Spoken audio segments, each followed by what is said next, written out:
बिस्मिल्लाहिर्रहमानिर्रहीम। अच्छा जी, आज का हमारा टॉपिक है 5 की कंपोनेंट्स ऑफ एन एसे।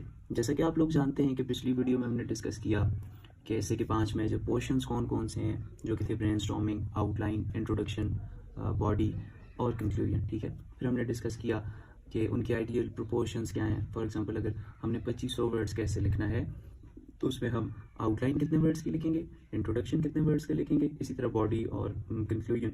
फिर ये चीज़ हमने देखी यूपीएससी के एसेस के लिए, सीएसएस, पीएमएस, आइल्स, डिफरेंट वर्ड काउंट के एसे के लिए क्या रेशो निकल रही थी, आइडियली क्या रेशोज होती हैं। तो आज हम लोग देखेंगे कि एसे के 5 की कंपोनेंट्स कौन कौन से हैं, और आज इन क्वेश्चंस का हम लोग जवाब ढूंढने की कोशिश करेंगे।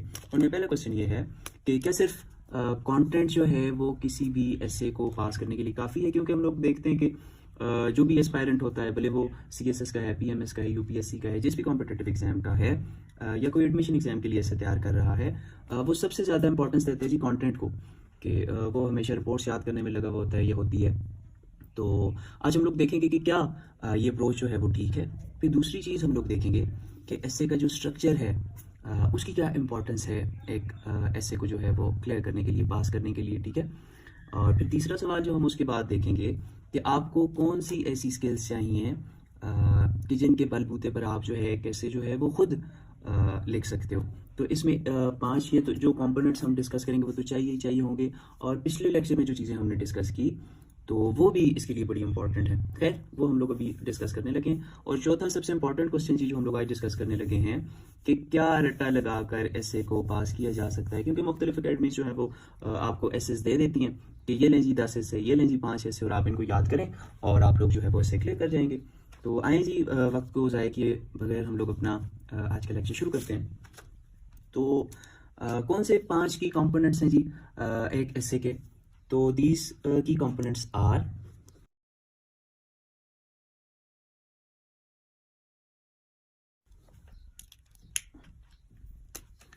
अब जी जब हम एक ऐसे लिखते हैं तो उसमें कभी भी सारे के सारे नंबर आपके कंटेंट के नहीं होते। ठीक है, चीज़ें डिवाइडेड होती हैं। एग्जामिनर इसको इस तरह देखता है कि 100 में से 20 नंबर जो है वो आपके स्ट्रक्चर के होते हैं, 20 नंबर आपके ग्रामर के होते हैं, 20 नंबर आपके कंटेंट के होते हैं, 20 नंबर आपके एक्सप्रेशन के होते हैं, और इसी तरह 20 नंबर आपके आर्ग्यूमेंट्स की वैरायटी और डेप्थ के होते हैं।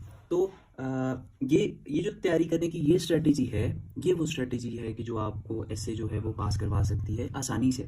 अगर तो आप लोग अपना सारा जोर जो है वो यहाँ इस कंटेंट पे दे दोगे तो फिर आप कभी भी ऐसे को क्लियर नहीं कर सकोगे। और फिर ये वाला जब आर्ग्यूमेंट आता है ना जी कि मैंने तो इतनी तैयारी की और मैंने ये कर दी और मैंने वो कर दी और मेरे साथ ज्यादती हो गई और मैं जो है वो पास नहीं कर सका, तो वो इसी वजह से आता है कि हम लोग जो है वो चीज़ों को प्रॉपरली लेकर चलते नहीं है, हमें कोई प्रॉपर गाइडेंस होती नहीं है।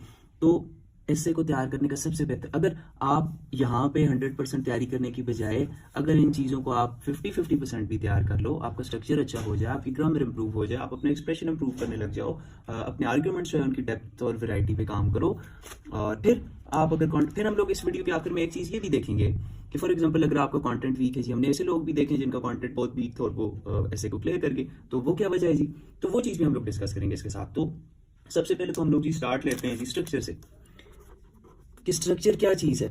वैसे तो आगे आने वाले लेक्चर्स में हम लोग इन डेप्थ स्ट्रक्चर पे जो है वो मुकम्मल जो है वो लेक्चर होंगे। स्ट्रक्चर पे मुख्तलिफ किस्म के, फॉर एग्जांपल अगर हम सोशल ऐसे लिख रहे हैं या फैक्चुअल ऐसे लिख रहे हैं या आर्गुमेंटेटिव ऐसे लिख रहे हैं या पर्सुएसिव वैसे लिख रहे हैं, तो वो फिर स्ट्रक्चर में कहाँ पे चेंजेस आएंगी, क्या चेंजेस आएंगी, वो हम लोग फिर आगे इन डेप्थ देखेंगे। बट